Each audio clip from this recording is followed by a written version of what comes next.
கோவில் திருவிழாவில் இரு சமுதாய இளைஞர்களிடையே ஏற்பட்ட மோதலில் ஒரு சமுதாயத்தை சேர்ந்தவர்களை மட்டுமே போலீசார் கைது செய்த நிலையில் மற்றொரு சமுதாயத்தை சேர்ந்த மக்கள் சாலை மறியலில் ஈடுபட்டதால் கடுமையான போக்குவரத்து நெரிசல் ஏற்பட்டது.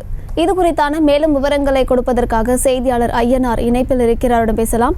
ஐயனார், முழு விவரங்கள்.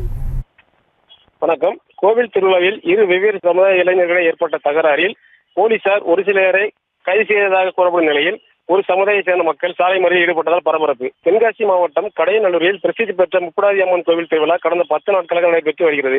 இந்த கோவில் பல்வேறு சமுதாய மக்கள் திருவிழாவில் கலந்து கொண்டு வழிபாடு செய்து வந்த நிலையில் நேற்று இரு வெவ்வேறு சமுதாய இளைஞர்களுடன் தகராறு ஏற்பட்டதாக கூறப்படுகிறது. இதனைத் தொடர்ந்து காவல்துறையினர் ஒரு சமுதாயத்தை சேர்ந்த ஒரு சிலரை கைது செய்ததாக கூறப்படும் நிலையில் ஒரு சமுதாயத்தை சேர்ந்த மக்கள் சாலை மறியலில் ஈடுபட்டதால் பரபரப்பு ஏற்பட்டது. மேலும் சில நபரை கைது செய்ய வலியுறுத்தியும் சாலை மறியலில் ஈடுபட்டதால் பரபரப்பு ஏற்பட்டது.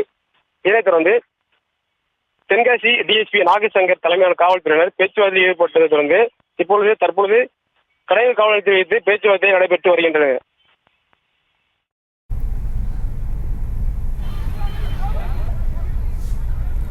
விவரங்களை வழங்கியமைக்கு நன்றி ஐயனார். செய்திகளை உடனுக்குடனும் துல்லியமாகவும் தெரிந்து கொள்ள சப்ஸ்கிரைப் பண்ணுங்க.